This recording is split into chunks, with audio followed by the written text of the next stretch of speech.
kann ich auch nur wieder von meinen Erfahrungen sprechen, dass die Wirklichkeit eigentlich Liebe ist.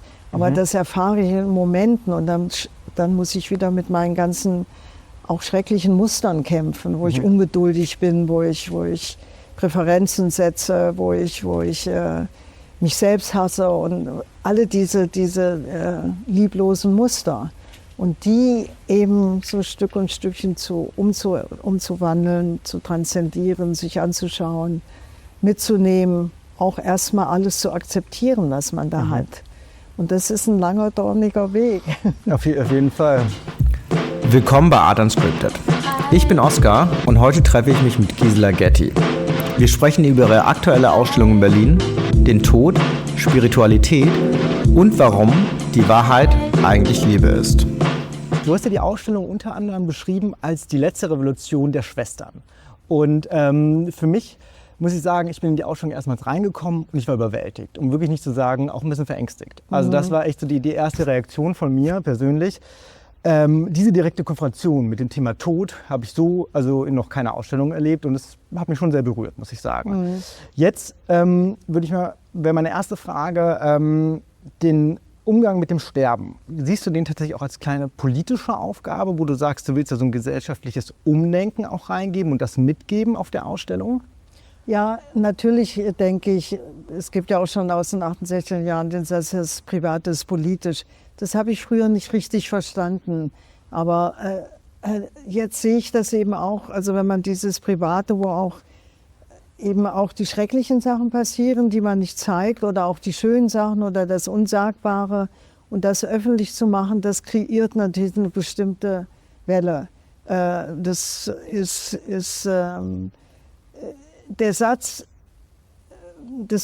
das Private ist politisch, würde ich aber in diesem Fall jetzt auch noch ausdehnen. Und das ist auch immer so ein Leitmotto von meiner Schwester und mir gewesen. Und zwar, der Revolutionär muss sich selbst revolutionieren.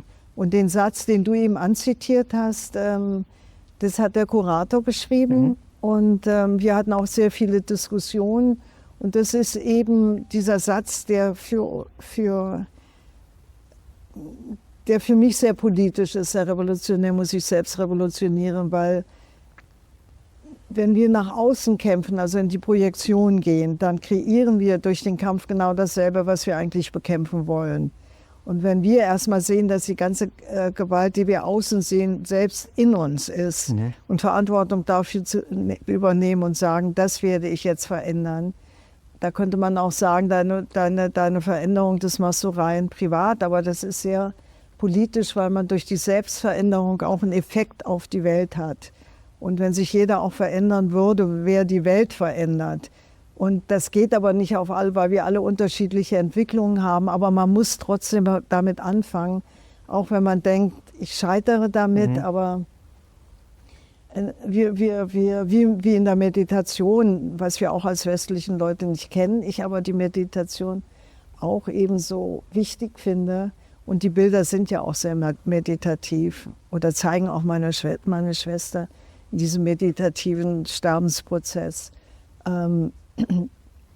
Das ist eben auch fast wie man sitzt vor einer Blackbox und man denkt, ich kann das nicht, das geht nicht und wir müssen es aber trotzdem machen. Und wir scheitern daneben und stolpern irgendwie vorwärts. Und wenn man es gar nicht versuchen würde, dann verbleibt man beim Alten. Und diese Veränderung, die man damit auch erreicht, die ist eben sehr subtil. Also das ist erstmal gar nicht spürbar, aber irgendwas hinter den ganzen, also wie der Spruch im Schweigen, hinterm Schweigen passiert was. Genau. Niva, wir sitzen jetzt hier im Ryan Mendoza Studio im Weißen See. Wir sind mitten in der Art Week und das ist ja doch eine sehr, sehr private Ausstellung, wie ich ja eingangs gesagt habe. Und trotzdem trifft es hier diese Bühne, diese ganz viele Menschen, die hier reinkommen. Ich war jetzt vorhin in der Ausstellung gemerkt, ich war auch bei der Vernissage. Das war ja toll, also wie viele Leute da waren. Ja. Und da würde mich auch interessieren, wie ist denn die Resonanz bis jetzt? Gibt es auch überraschende Resonanz für dich, wo du dann im Vorhinein damit so gar nicht gerechnet hast? Also die ganze positive Resonanz ist auch für mich sehr überraschend.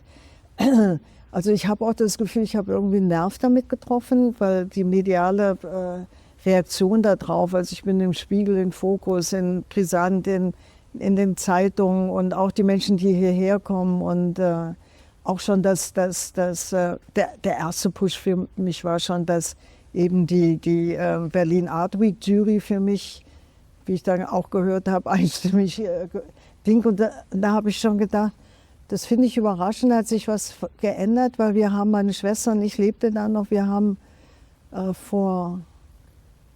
ist auch schon wieder so lange her, eben den Tod von Timothy Leary gefilmt und sind auf überhaupt kein Interesse gestoßen. Also wir haben den versucht, im Fernsehen zu verkaufen. Die haben alle gesagt, nee, Tod ist so deprimierend, das will keiner sehen und so.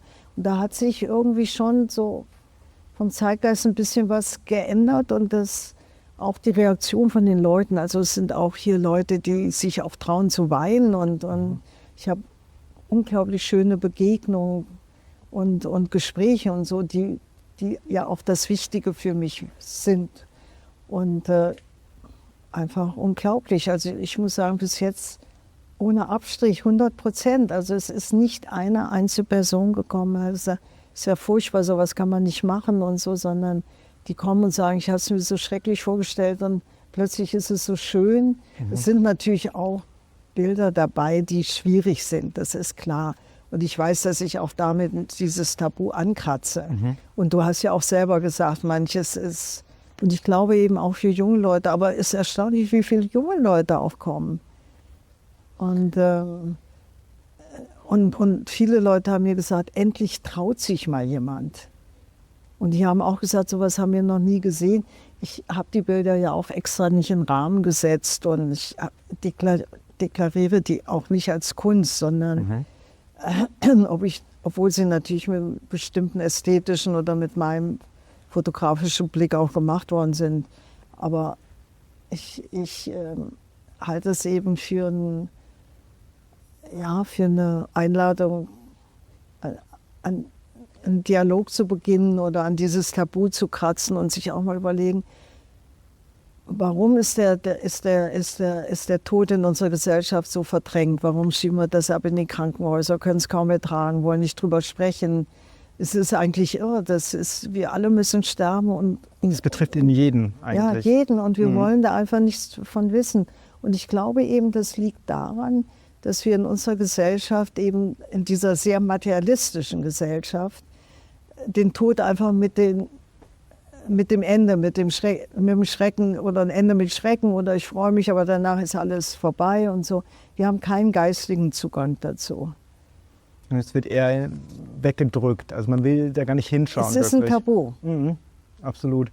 Und wie gesagt, also ich bin hier in die Ausstellung gekommen und war zuerst ganz geschockt, also so wirklich, das sind schon heftige Bilder, wenn ich so sagen darf.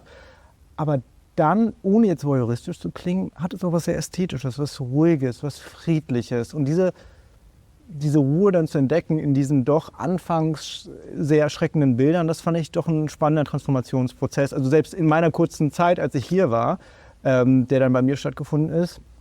Deswegen vielleicht auch nochmal die Frage, jetzt in der Vorbereitung auf die Ausstellung, ich meine, du hast den Tod ja schon, sage ich mal, so wie ich das mitbekommen habe, auch lange offen begegnet, aber jetzt gerade nochmal für die Ausstellung, für das Rausholen der Bilder, welche Bilder hänge ich auf, gab es da auch nochmal für dich quasi einen abschließenden Prozess damit oder vielleicht willst du gar nicht abschließen, aber nochmal einen... Nee, ich verstehe dich schon, was du meinst. Also ja, natürlich, ich habe dann, meine Schwester ist ja schon vor fast 8 Jahren gestorben und wir haben sie auch gefilmt mit einer kleinen Kamera und dann wollten wir das auch gleich schon, nachdem sie gestorben ist, schneiden und haben dann gemerkt, also mit ihrem Sohn Severin, der auch diesen Film gemacht hat, Good Luck Finding Yourself, so 4 Jahre vor ihrem Tod, wo sie nochmal eine Reise nach Indien macht. Und dann haben wir aber gemerkt, dass sie, also nach der 10. Tasse Kaffee von meinem, innerhalb von 2 Stunden, als wir uns das ganze Footage angeguckt haben, habe ich schon gesagt, Severin, weißt du, wir legen das jetzt wirklich 1 Jahr hin. Und nach einem Jahr haben wir das überhaupt nicht erwähnt und nach 2 Jahren auch nicht, aber dann nach so ein paar Jahren haben wir gesagt, wir müssten doch jetzt mal dran, aber wir waren einfach überhaupt nicht bereit dafür und dann habe ich eben gedacht, also ehe ich mich auf so einen großen Film einlasse, dann mache ich das schon mal so als Versuchsballon mit einer Fotoausstellung. Und hatte die Fotos auch lange nicht gesehen und habe die dann angeguckt und erinnert, habe dann auch, es gibt viele Fotos, wo ich meine Schwester gesehen habe, wo ich einfach auch so berührt war von der Schönheit. Also diese, würde ich sagen, eine ganz andere Art von Schönheit, die von innen kommt und die, würde ich sagen, so eine dematerialisierte Schönheit ist, dieses Transparente, dieses ganz andere, was wir uns sonst unter schön vorstellen und trotzdem eben mit dieser intensiven Ausstrahlung. Und habe ich gesagt, ich muss dich jetzt mal fotografieren, du siehst gerade so schön aus und habe das so fotografiert, die auch gezeigt. Sie hat auch dann, ich habe sie ja schon lange eigentlich von Anfang an nach ihrer ersten Operation über 15 Jahre lang fotografiert. Habe mich aber bei der Ausstellung eben entschieden, das letzte Jahr und eben dieses Sterben, diesen Prozess des wirklichen aus dem Körper gehen oder weiterzugehen, eben gezeigt, also eine Auswahl getroffen. Aber was du eben sagst, das fand ich auch interessant, als du gesagt hast, ich war erstmal so, fandst du erstmal alles so schrecklich, also dass man das gar nicht sehen kann. Und das ist ja auch meine Erfahrung, wenn man sich traut, dem Schrecklichen wirklich ins Gesicht zu blicken. Das, also auch mit Offenheit zu begegnen und nicht zu sagen, oh, ist das schrecklich, sondern noch genauer hinschaut und noch genauer hinschaut. Ne? Und dann offenbart sich was Neues. Also man betritt damit auch einen neuen Raum. Und, man muss es aber aushalten. Ja, man muss es aushalten. Das ist genau der Knackpunkt. Also nicht abwenden und sagen, nee, kann ich nicht sehen, also nicht weglaufen. Und dann wird dieses Schreckliche plötzlich zu was anderem schön. So eine andere Schönheit. Das ist wie mit Angst, wenn man durch Angst ist praktisch eigentlich nur die Türe und die Freiheit ist auf der anderen Seite. Aber wenn man immer an der Tür vorbeigeht und sagt, das schaffe ich nicht, dann kommt man nie in diese Freiheit. Also ich höre ja also auch schon raus, ich meine, du hast dich ja dein Leben lang auch viel mit Spiritualität beschäftigt und hast du, sage ich mal, auch wenn wir uns jetzt irgendwie zum Beispiel einen jungen Menschen anschauen. Hättest du einen Rat an jungen Menschen, der so ein bisschen, sage ich mal, auf der spirituellen Orientierungssuche ist, wo du sagst, okay, das hatte ich in deinem Leben. Es ist eine schwere Frage, weil die so auf einem Punkt jetzt probierst zu fokussieren, aber vielleicht kannst du trotzdem darauf antworten. Ja, also ich bin immer sehr vorsichtig mit Rat, weil ich denke, die jungen Menschen sind auf ihrer Suche, aber wenn man mich jetzt direkt fragen würde, könnte ich nur das sagen, was ich mache. Ich würde sagen, ich halte Meditation für sehr wichtig. Ich selber habe natürlich auch psychedelische Drogen genommen, als ich jung war und habe sehr viel davon gehabt, aber ich würde zu niemandem sagen, das musst du nehmen, weil es gab natürlich auch psychische schwere Verletzungen und so. Also manche sind nicht vom Trip, wie man das damals genannt hat, runtergekommen. Psychose dann auch. Ja, Psychose und so. Aber ich denke, Meditation, wie gesagt, auch wenn es erstmal eine Blackbox ist und man denkt, ist ja furchtbar langweilig, es ist eben schon eine Übung, wo man den Körper verlässt. Oder sagen wir mal so einen Moment in unserem ganzen Leben hat, wo der Körper nicht alles beherrscht, sondern einfach mal zurücktreten muss. Und mit der Zeit kann man dann auch ein bisschen mehr den Körper verlassen. Man deidentifiziert sich vom Körper mehr. Und man muss nach innen gehen. Also es gibt ja auch den Spruch, der einzige Weg raus ist der Weg nach innen. Und ethisch leben, Verantwortung für die eigene innere Gewalt, also projizieren, aber die Projektion zurücknehmen.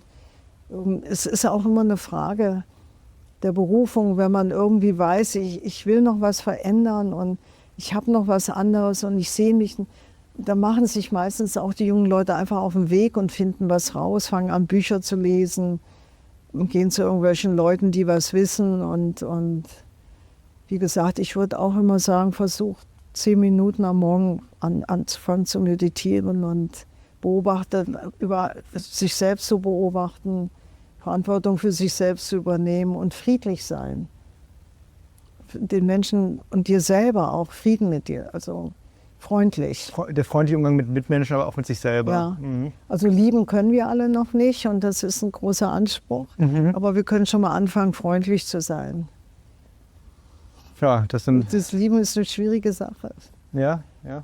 Naja, ich meine jetzt nicht diese Liebe, die wir so für unsere Kinder oder Familie, Eltern und so Hund und Katze haben und so. Das sind alles so kleine Glimmer von dem, was die Wahrheit ist. Und die Wahrheit halte ich eben,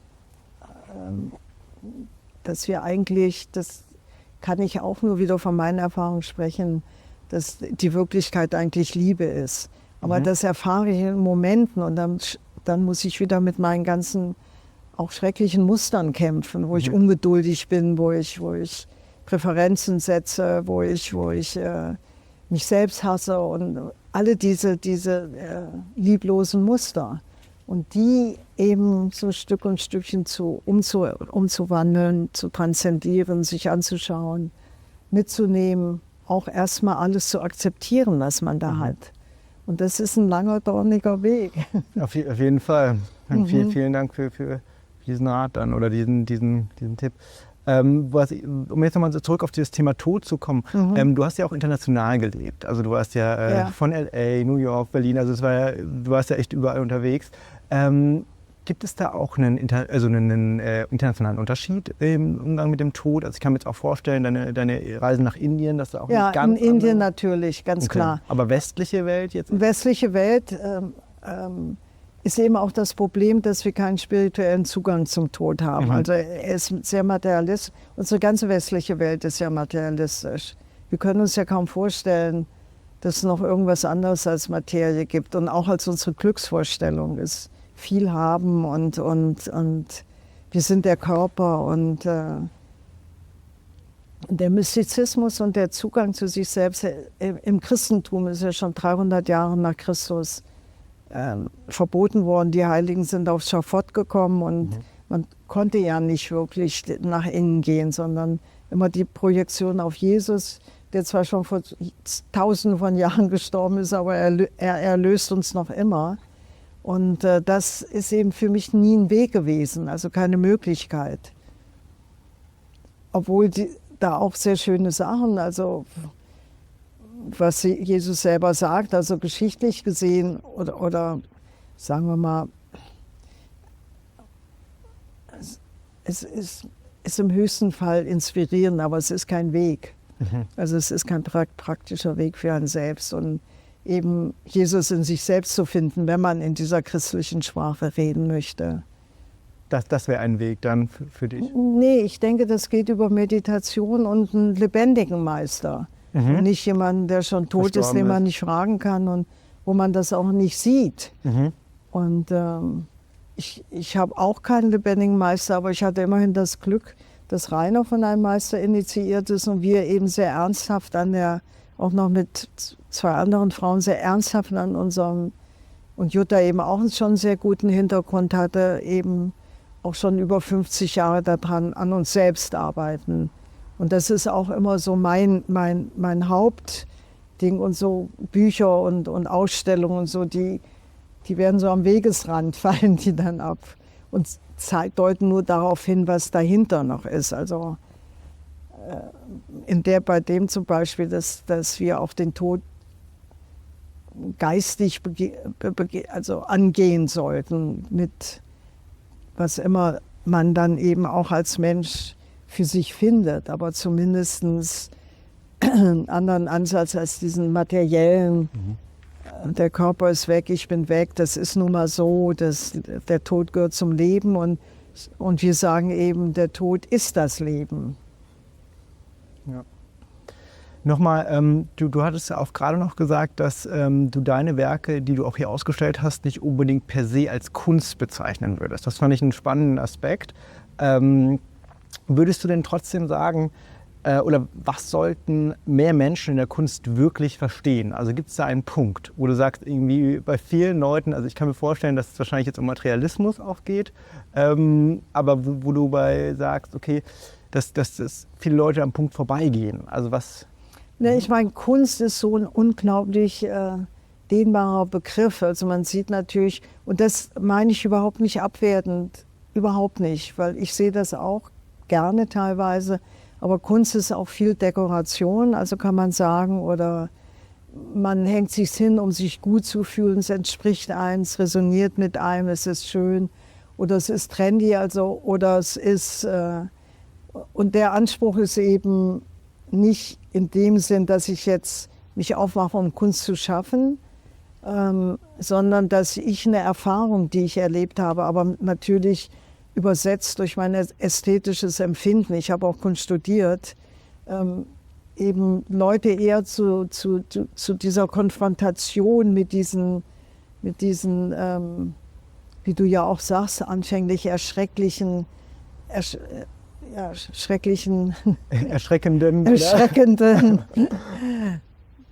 Bildern sich mal nähert. Also dass man mal hingeht und sagt, ich gucke mir das an. Und das sind ja auch alles nicht Bilder, die man sich an die Wand hängen möchte.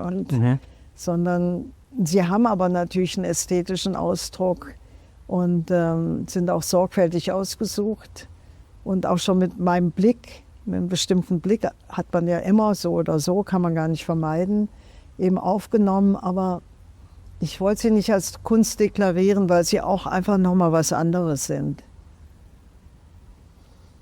Also einfach, ja, weiß ich, sowas Unbenennbares. Einfach was anderes. Und noch jetzt abschließend, gibt es momentan eine Ausstellung oder einen Künstler, vielleicht sogar hier in Berlin, wo du sagst, das inspiriert dich? Und ich habe wirklich das riesen Glück, dass diese 3 Künstler, die mich inspirieren, auch mit mir zusammengearbeitet haben. 4 sind es eigentlich, mit mir also mich wahnsinnig unterstützt haben. Und ich bin glücklich, die auch zu nennen, weil sie auch so viel getan haben, was mir sehr wichtig war. Also auch davon abgesehen, dass sie mir viel zur Verfügung und technisch geholfen haben und so. Aber ich eben gespürt habe, dass sie auch mit dem Herz dabei sind. Das ist natürlich Ryan Mendoza, den habe ich ja kennengelernt, weil ich auch seine Malereien so fantastisch und unglaublich gut finde. Und dann natürlich Jonas Borgert, der für mich eine Neuentdeckung war, als ich hierher gekommen bin. Und dann Andreas Mühe, dieser großartige Fotograf, der auch die ganze Aufhängung mit uns gemacht hat. Und dann mein Kurator, so der Mann der ersten Stunde, der von Anfang an nicht geglaubt hat, selber ein super interessanter Konzeptkünstler ist, der so einen Finger am Puls der Zeit hat. Und mit denen habe ich mich einfach so unterstützt und ja, fast teilweise auch getragen gefühlt. Um nochmal den Namen zu nennen, das war Bosse, ne? Bosse, Joachim Bosse. Joachim Bosse, ne? Hab den Namen nicht gesagt. Nee, das weil das mir schon so wichtig. nahe ist. Ja, und ja, so. ja. Ja, Joachim Bosse. Der hat jetzt auch im Moment gerade, ist er gefeatured im Brand 1 und Monopol und hat so eine ongoing Ausstellung über TikTok und bringt das so in verschiedene Städte. Der Andreas und Joachim und ich, wir haben erstmal so 1/3 der Ausstellung rausgeschmissen. Weil man darf auch keinen Overkill haben. Genau. Manchmal sagen dann, ja, okay, wir haben verstanden, sie ist tot und so, wie viele Bilder soll ich mir noch reinziehen? Und wir haben das genau. Und wir wollten da an der einen Wand da noch ein 3. Bild von Rishikesh, also wo wir da im Fluss stehen und die Asche ausstreuen. Das haben wir schon weggelassen. Wir haben gesagt, wir wollen es nicht so ausbuchstabieren, sondern eher anzitieren mit dem Fluss. Ne? Das ist auch ein bisschen so. Also lieber bei wenigen lassen, aber dafür... Ja, wir haben gesagt, wir müssen unheimlich viel Luft dazwischen machen, weil die sind intensiv, die Bilder. Weil es gerade so schwer ist. Und wenn du dann halt viele schwere zusammen... Ja, und dann guckst, sieht man es gar nicht mehr. Dann denkt man nur schrecklich. Ja. Also ich muss sagen, ich kann mich wirklich nicht erinnern an das letzte Mal in so einer Ausstellung, die auch so viel gemacht hat. Ich kenne die auch nicht. Ja. Ich habe auch gedacht, wir haben auch gesagt, der Jonas kam zu mir und hat gesagt, das kannst nur du machen. Schön. Das kann kein anderer Mensch machen, weil dann macht er das aus Trendiness oder so. Genau. Und er sagt, du hast deine Zwing. Also das ist einfach so echt, so ehrlich, das geht gar nicht. Klar, gut. Dann, genau, weil das könnte ja dann die Kritik sein, die auch dann kommt aus der ja. Aber das ist bei dir natürlich, kann man gar nicht hinterfragen, ja. Ich wäre ja auch an Kritik interessiert. Ich bin ja nicht so, ich will ja nichts durchsetzen oder so. Nee, ich stellt sich dem ja auch. Ja, ich will ja auch gar nichts werden in dem Sinn. Sondern ich zeige das nur und Kritik ist genauso willkommen wie. Aber ich habe bis jetzt noch fast leider keine bekommen. War denn viel Presse da? Ja. Oder? Ich habe Focus, ich habe Spiegel, ich habe Icon, ich habe Sleek, ich habe die ganzen Tageszeitungen, ich habe RBB, ich habe Brisant, österreichisches Fernsehen, also Wahnsinn. Wahnsinn. Also für mich, als ich mich auch jetzt schlau gemacht habe, im Kontext der Art Week, war das eigentlich die Ausstellung, muss ich sagen. Tatsächlich? Das hast du schon geschafft, ja. Also ich musste auch so Teilmanagement, wo gehe ich wohin. Für mich war, ich will ganz sicher mit einem Künstler, Künstlerin sprechen und da habe ich ganz klar dich rausgesucht, weil ich das Ja, so spannend toll, fand. das freut mich total. Ja. Nee, aber schön, dass du dir auch die Zeit genommen hast. Ja. Also ich habe ja gesehen, wie busy das war. Ja. Und klar, ja. Super. Gisela, vielen Dank für deine Zeit, die du dir genommen hast und ich wünsche dir alles Gute. Dankeschön. Danke dir.